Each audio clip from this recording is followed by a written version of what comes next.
वह पेंशन योजना में बड़ा फर्जीवाड़ा। संभल जिले की 61 सुहागिनें बनी विधवा, सालों से ले रही पेंशन। उत्तर प्रदेश के संभल जिले से एक चौंकाने वाला मामला सामने आया है, जिसमें महिला कल्याण विभाग की गंभीर लापरवाही उजागर हुई है। जिले की 61 विवाहित महिलाओं ने खुद को विधवा बताकर 6 वर्षों से विधवा पेंशन योजना का लाभ उठाया। इन महिलाओं ने न केवल सरकारी व्यवस्था को छूना लगाया, बल्कि वास्तव में जरूरतमंद विधवाओं के अधिकारों का भी हनन किया।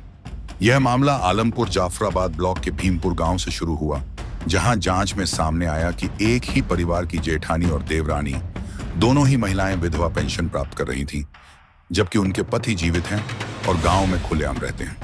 यह धोखाधड़ी यहीं तक सीमित नहीं रही। अन्य गांवों में भी कई विवाहित महिलाओं द्वारा इसी तरह से झूठे दस्तावेजों के आधार पर योजना का लाभ लेने की पुष्टि हुई है। सरकारी नियमों के अनुसार विधवा पेंशन योजना का हर वर्ष भौतिक सत्यापन होना चाहिए, जिससे यह सुनिश्चित हो सके कि लाभार्थी योजना के लिए पात्र हैं या नहीं।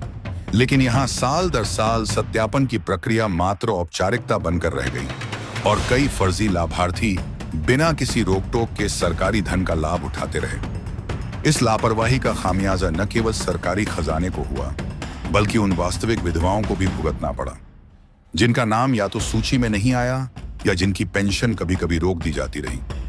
जैसे ही यह मामला सामने आया, प्रशासन हरकत में आया। अब तक 26 महिलाओं से वसूली की प्रक्रिया पूरी कर ली गई है और अन्य को भी नोटिस भेजे जा रहे हैं।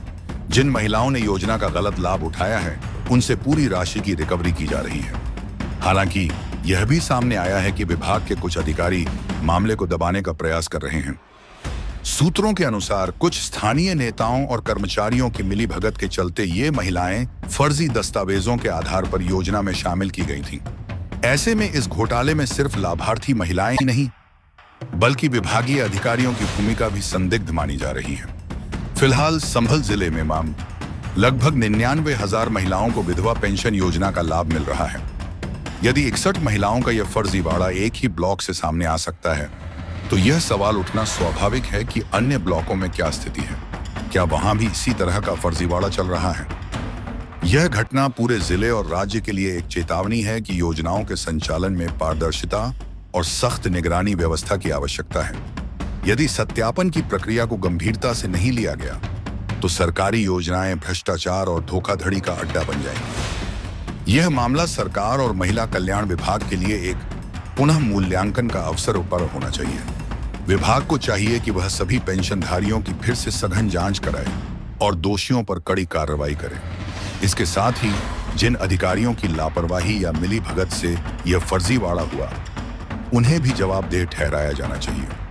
सरकार की योजनाएं जरूरतमंदों के लिए होती हैं, न कि चालाकी और झूठ के सहारे लाभ उठाने वालों के लिए। ऐसे मामलों में सख्त कार्रवाई और पारदर्शिता ही भविष्य में इस तरह की घटनाओं को रोक सकती है।